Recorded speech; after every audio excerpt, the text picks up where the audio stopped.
इस दस्तबरदारी से रिपब्लिकन को क्या नुकसान होगा और बाइडन को क्या ट्रंप को क्या फ़ायदा हो सकता है? दरअसल इसके वजूहात जो आपने बयान किए वो दुरुस्त है। एक वजह नहीं है, मुख्तलिफ वजूहात के बाद ही उन्होंने इस रेस से अपने आप को निकाल दिया। एक तो उनका जो उम्र का इशू था कि उनकी उम्र 81 ईयर्स ओल्ड है और उससे लोग काफ़ी परेशान थे, इसलिए कि बहुत दफ़ा उन्होंने देखा टेलीविज़न पे और वैसे भी कि उनकी जो कॉन्डक्ट था वो कुछ मुनासिब नहीं था, लड़खड़ा के चलते थे वो। तो एक तो एज फैक्टर था। दूसरा ये कि उनकी जो कमज़ोर क़यादत थी वो डेमोक्रेट्स को नज़र आ रही थी, उनकी पार्टी को, कि वो एक मजबूत कैंडिडेट के तौर पे नहीं सामने आए। और जहाँ तक साबिका सदर ट्रंप का ताल्लुक है, वो ज़ाहिर है एक बहुत ही स्ट्रॉन्ग पर्सनैलिटी है और स्ट्रॉन्ग कैंडिडेट के तौर पे सामने आए हैं। तो मेरा ख्याल है प्रेशर जो था वो बढ़ता गया, दबाव बढ़ता गया बाइडेन पे, खास तौर पे उस डिबेट के बाद जो टेलीविजन पे हुई उनकी और ट्रंप के दरमियान। उसमें उनकी कारकर्दगी इतनी खराब थी, इतनी कमजोर थी कि फिर आवाज़ें उठनी शुरू हुई डेमोक्रेटिक पार्टी से कि आप इस रेस से बाहर चले जाएं और किसी और कैंडिडेट को सामने आए। अच्छा, ये कमला हैरिस को उन्होंने नॉमिनेट किया है, तो आपके ख्याल में पार्टी उसकी तौसीक करेगी या कोई और उम्मीदवार, जिस तरह कैलिफोर्निया के गवर्नर का नाम आ रहा है, उम्मीदवार रिपब्लिकन का कोई और ही होगा? देखिए, अभी तो पार्टी की तरफ से कोई सरकारी या ऑफिशियल कैंडिडेट नहीं है। ये तो सिर्फ सदर बाइडेन ने कमला हैरिस को इंडोर्स किया है, नॉमिनेट तो वो कर नहीं सकते, नॉमिनेशन तो पार्टी ने करना है। तो अब पार्टी के पे डिपेंड करता है कि आया पार्टी अगले चंद हफ्तों में करेगी या वो इंतजार करेगी जब उनकी डेमोक्रेटिक कन्वेंशन, जो उनकी बहुत बड़ी असेंबली होती है पार्टी की, क्या वो उस कन्वेंशन में करेंगे। और मेरा ख्याल है जो खर्चा जाहिर किया जा रहा है डेमोक्रेटिक सर्कल्स में वो ये है कि इतने लड़ाई झगड़े ना शुरू हो जाए, खास तौर पे अगर कन्वेंशन तक ये छोड़ दिया जाए मामला।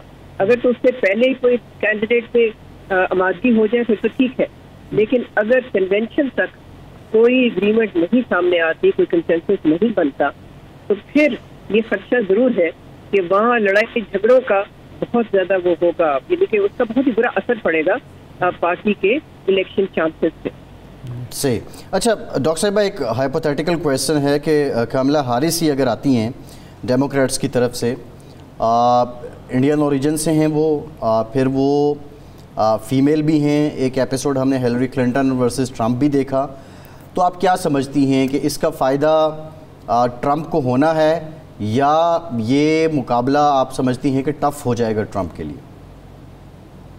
मेरा तो ख्याल है कोई भी कैंडिडेट अगर सामने आता है या आती है, उसका मुकाबला करना ट्रंप से बहुत मुश्किल होगा। मेरा ख्याल है बहुत देर हो चुकी है। डेमोक्रेटिक पार्टी तो बहुत ही, यानी कि आप कह सकते हैं, कंफ्यूजन का शिकार है अभी भी। इतने लास्ट मिनट पे कह रहे हैं अमेरिका में कि ये अनप्रेसिडेंटेड है कि लास्ट मिनट पे एक कैंडिडेट जो है वो ड्रॉ कर जाता है। तो मैं नहीं समझती कि कमला हैरिस हो या कोई और हो, चाहे मर्द हो चाहे खातून हो, चाहे वो जो भी हो, उसके चांसेस बहुत कम मुझे नजर आते हैं, इसलिए कि ट्रंप के साथ मोमेंटम है। ट्रंप की पॉपुलैरिटी जो है उसकी हम अक्कासी देखते हैं मुख्तलिफ ओपिनियन पोल्स में, हर ओपिनियन पोल में वो आगे है। और फिर जो 5 स्विंग स्टेट्स जिसको कहा जाता है, जो 5 रियासतें हैं जो कि इलेक्शन को एक तरह से आप कह सकते हैं डिटर्मिन करती हैं, उन 5 में ट्रंप आगे है और डेमोक्रेटिक कैंडिडेट अभी तक से जो बाइडेन थे वो पीछे। डॉक्टर साहब, ये इस वक्त ऑपरेशन अज़्म इस्तेहकाम की बात हो रही है। आज DGISPR ने प्रेस कॉन्फ्रेंस भी की। ये ज़ाहिर बात है ज़रब अज़्म की तरह का ऑपरेशन या राह निजात की तरह का ऑपरेशन नहीं है, बल्कि एक स्ट्रेटजी है। आप क्या समझती हैं कि इस पर कौमी इत्तेफाक राय कितना ज़रूरी है और कौन कौन से वो निकात होंगे जिस पर कौमी इत्तेफाक राय हो सकता है? हुकूमत को इस हवाले से क्या करना चाहिए? देखिए, पाकिस्तान के पास एक ऐवान मौजूद है ना, जिसका नाम है पार्लियामेंट। तो वही आप कह सकते हैं कि कंसेंसस सकता है और बनना भी चाहिए। मैं समझती हूँ कि किसी इस किस्म के ऑपरेशन के लिए, चाहे वो इंटेलिजेंस बेस्ड हो, चाहे वो बहुत बड़ा ऑपरेशन हो, चाहे वो महदूद किस्म का हो, उन सब के लिए ज़रूरत है कि सियासी पार्टीज जो हैं वो इकट्ठी हों और इसकी हिमायत करें, और साथ साथ सोसाइटी, मुआशरे में भी इसकी हिमायत होनी चाहिए, आम लोगों की तरफ से भी हिमायत होनी चाहिए। तो ये तो फिर काम आप जानते ही हैं, ये तो हुकूमत का काम है। ये तो हुकूमत के हाथ में है कि वो किस तरह से अपोजिशन को एंगेज करते हैं और बाकी पार्टीज को एंगेज करते हैं और एक नेशनल कंसेंसस बनाते हैं, जिसकी जाहिर है बहुत ज़रूरत है। तो हुकूमत के तो अपने अंदर मामला ये है कि वज़ीर दिफा बात करते हैं, वज़ीर दाखिला कुछ और बात करते हैं, उनके वज़ीर इत्तलात कुछ और बात करते हैं, उनके यहाँ तो अपने कोई कंसेंसस नज़र नहीं आता। डिप्टी वज़ीर आज़म कहते हैं अभी मुशावरत होनी है, वज़ीर इत्तलात ऐलान करते हैं सब कुछ हो गया है, वज़ीर दिफा साहब कहते हैं कि जी कोई ज़रूरत नहीं कंसेंसस की, नहीं भी होता तो हम तो कर गुजरेंगे। तो ऐसी सूरत में फिर कैसे होगा?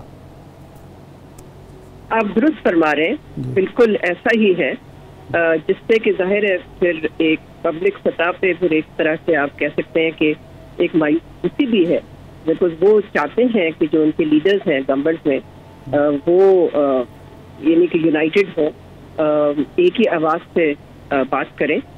और फिर वापस उसी पे मैं आ जाती हूँ कि ये वज़ीर आज़म का काम है ना, ये तो उनका काम है कि वो अपनी टीम को इंश्योर करें कि टीम एक ही आवाज़ से बात करे, और बाकी जैसे मैंने पहले भी कहा बाकी पार्टीज को भी शामिल करें, जो पार्लियामेंट में जिनकी नुमाइंदगी है उन सबको इकट्ठा करें, और एक ऑल पार्टीज कॉन्फ्रेंस एक ज़माने में बात हुई थी कि कोई ऑल पार्टीज कॉन्फ्रेंस बुलानी चाहिए। इसको भी सोचा जा सकता है कि आया इसकी ज़रूरत है इस वक्त या नहीं, लेकिन नेशनल कंसेंसस के बगैर मैं नहीं समझती कि कोई ऑपरेशन पूरी तरह से कामयाब हो सकता है। जी अच्छा डॉक्टर साहिबा, अफ़गानिस्तान ये बिल्कुल क्लियर है कि उसकी सरजमीन इस्तेमाल होती है हमारे ख़िलाफ़ दहशतगर्दी के लिए, बल्कि अभी जो रिसेंट वाक़या है बनू का उसमें भी ये हुआ, KP हुकूमत ने भी एलामिया जारी किया, फ़ौज भी बारहा कहती है, हुकूमत भी कहती है। लेकिन फ्रैंकफर्ट में जो हुआ, जो अफ़गानी लोग पाकिस्तानी सफारत खाने पे चढ़ दौड़े और वहाँ पे फिर परचम उतार दिया पाकिस्तान का, क्या मुहर्रिकात हैं इसके, और इस पे सफारती सतह पे पाकिस्तान को करना क्या चाहिए? जर्मन तर्जुमान दफ्तर ख़ारजा तो कहती हैं कि जर्मन जो सफ़ीर हैं उन्होंने इस पे माज़रत की है, लेकिन सफारती तकाज़े क्या हैं? जर्मन हुकूमत को पाबंद किस ज़िम्न में करना चाहिए? देखिए ये बड़ा अफसोसनाक वाक़या हुआ है, लेकिन मेरा ख्याल है हमारा फोकस इधर होना चाहिए, हमारी बॉर्डर पे, इसलिए कि जो हमारे मुश्किलात हैं वो जाहिर है फ्रैंकफर्ट में नहीं है, वो यहाँ है हमारे बॉर्डर पे, और यहाँ हमें देखना चाहिए कि क्या कर सकते हैं जिससे कि ये दहशतगर्दी जो कि बढ़ती जा रही है, ख़ासतौर पे KP में, बलूचिस्तान में भी मसले मसाइल हैं, आपको मालूम है, तो इसको कैसे निपटना है? मेरा ख्याल है इसके तो देखिए ना दो पहलू हैं, एक अंदरूनी पहलू है और एक एक्सटर्नल पहलू है। एक्सटर्नल का पहलू तो जाहिर है फिर इससे मेरा मकसद यही है कि कोई इस तरह की इंगेजमेंट हो अफगान तालिबान के साथ, कि उनको आमादा किया जाए कि वो TTP को कंट्रोल करें और उसको डीमोबिलाइज करें।